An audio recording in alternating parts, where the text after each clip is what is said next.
After we had spent a few nights in such pleasurable pursuit, one day Fotis came hurrying to me, trembling with excitement.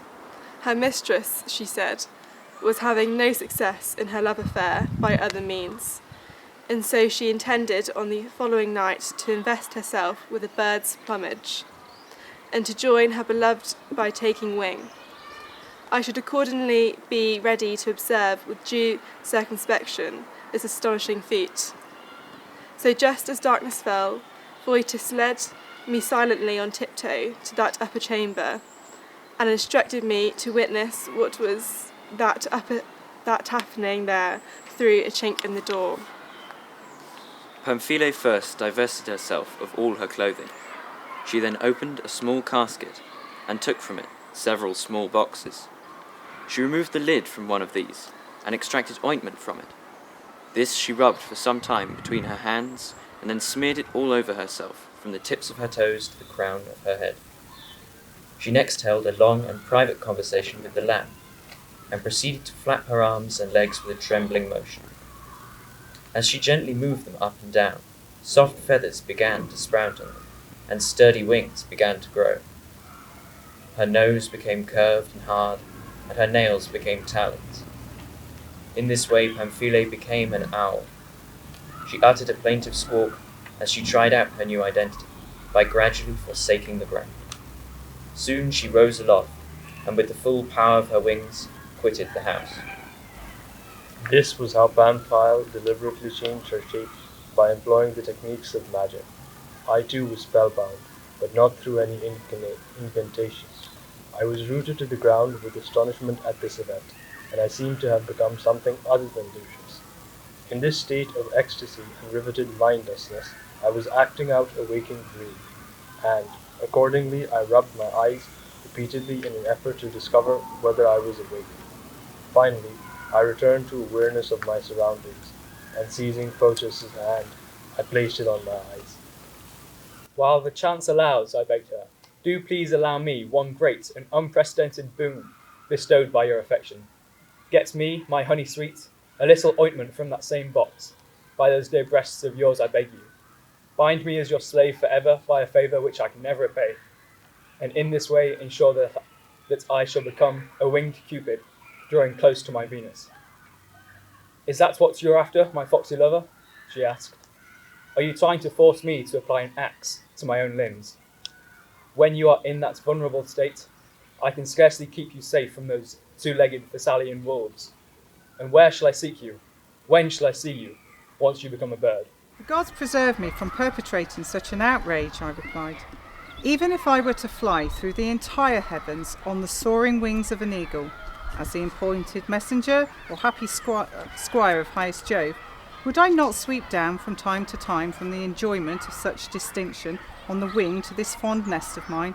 I swear by this sweet knot that binds your hair and has enmeshed my heart, there is no other girl I prefer to my dear Fotis. A second thought comes to my mind. Once I have smeared myself and have become a bird like that, I shall have to keep a safe distance from all habitations. What a handsome and amusing lover I should make for matrons to enjoy when I'm an owl. If those night birds do get inside a house, the residents, as we see, take care to catch them and nail them to their doors, to expiate by their sufferings the threatened destruction to the household occasioned by their ill-omened flight. But I almost forgot to ask, what word or action do I need to discard those feathers and return to my being Lucius? You have no worries in ensuring that, she answered, for my mistress has shown me each and every substance that can restore to human form those who have adopted such shapes. Do not imagine that she did this out of mere goodwill. It was so that I could aid her with efficacious remedy on her return. Observe with what cheap and everyday herbs such a great transformation is achieved. You wash yourself with water in which a sprig of dill and some bay leaves have been steeped, and drink some of it. She made this claim repeatedly, and then with great apprehension she crept into the chamber, and took a box from the casket. First I hugged and kissed it, and prayed that it would bring me happy flying hours. Then I hastily tore off all my clothes, dipped my hands eagerly into the box, drew out a good quantity of the ointment, and rubbed all my limbs with it. I then flapped my arms up and down, imitating the movements of a bird. But no down and no sign of feathers appeared. Instead, the hair on my body was becoming coarse bristles. My tender skin was hardening into hide. There were no longer 5 fingers at the extremities of my hand, for each was compressed into one hoof. From the base of my spine protruded an enormous tail. My face became misshapen. My mouth widened. My nostrils flared open. My lips became pendulous, and my ears huge and bristly. The sole consolation I could see in this wretched transformation was the swelling of my penis, though now I could not embrace Photis. As I helplessly serviced the entire length of my body, I came to the realization that I was not a bird, but an ass.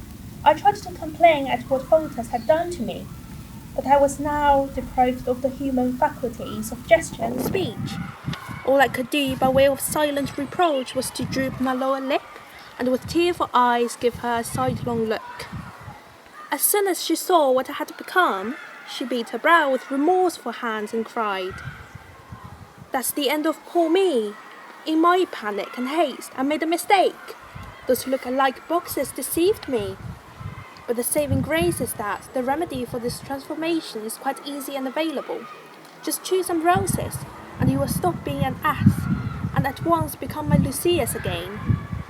I now wish that I had plaited some garlands this evening, as I usually do, and then you would not have had the inconvenience of even one night's delay. But as soon as the dawn breaks, the remedy will be set before you with all speed." She kept on wailing like this.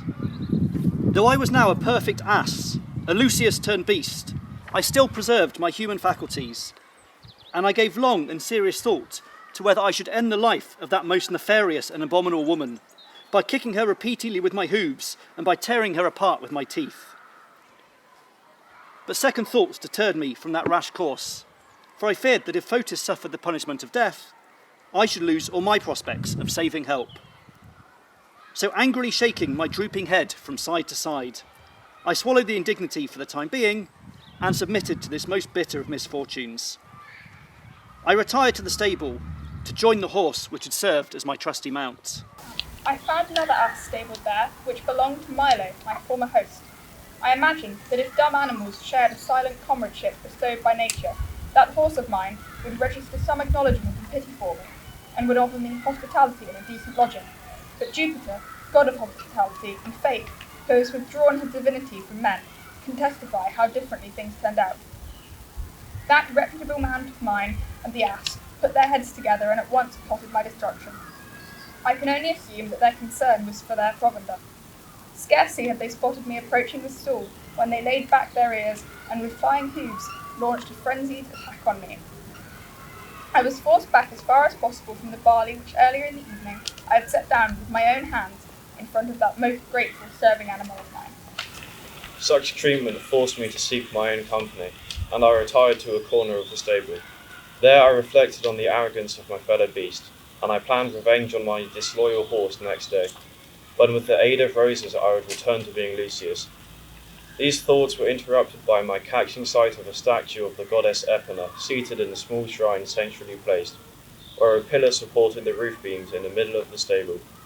The statue had been devotedly garlanded with freshly picked roses, so in an ecstasy of hope on identifying this assurance of salvation, I stretched out my forelegs and with all the strength I could muster, I rose energetically on my hind legs.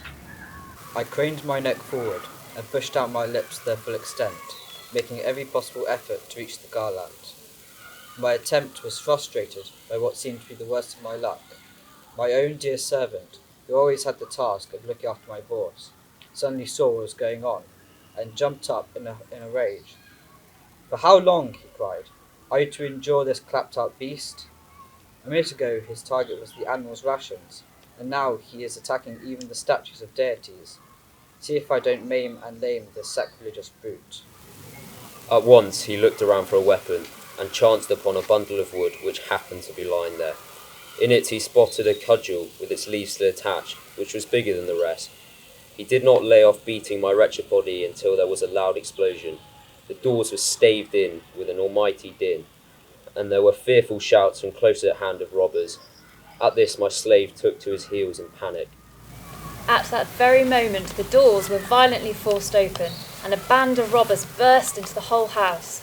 Each area of it was ringed by an armed contingent, and as people rushed from every side to lend help, the marauders swiftly positioned themselves to block their progress. All the robbers were equipped with swords and torches, which brightened the darkness, for the flames and weapons gleamed like the rising sun. They then attacked and split open with heavy axes the treasure store, which was situated in the middle of the house and was secured and bolted with bars of considerable strength. It was packed with Milo's precious stones. When they'd forced their way in from every side, they bore off the entire store of treasures, each taking his share in hastily accumulated bundles. But these, when assembled, proved too many for those who were to carry them, for the extraordinary abundance of their rich haul caused them quite a headache. So they then led the 2 asses and my horse out of the stable, and loaded us as far as they could with the heavier bundles.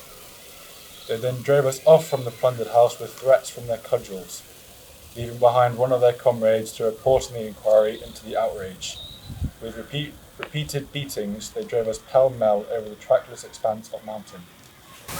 By this time I was as good as dead from the weight of all the baggage, the steep climb over the mountain top, and the quite lengthy trek. Then, better late than never, the idea occurred to me to appeal to the civil authority, and to free myself from all these hardships by appealing to the august name of the Emperor. So when we were now passing in full daylight through a crowded village with a busy market, as I made my way through knots of people, I tried to call out Caesar's venerable name in my native Greek tongue.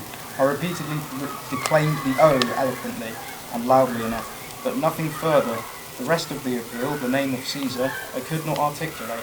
The robbers took badly to my unmusical recital, and cut my wretched hide on both sides so severely that they left it useless even as a straining cloth. Finally, however, the Jupiter whom we all know handed me an unexpected prospect of salvation. After we had passed many farmhouses and large estates, I sighted a quite pleasing little garden, in which, among other attractive plants, some virgin roses were in full flower in the morning dew.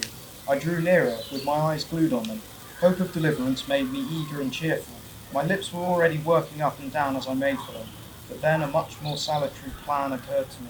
Undoubtedly, if I shrugged off my ass identity and returned to being Lucius, I should meet a sticky end at the hands of the robbers, whether because they might suspect me of magical arts or allege that I would lay evidence against them. So necessity compelled me to steer clear of the roses. I continued to bear with my present plight, and I champed at the bit as though I were an ass.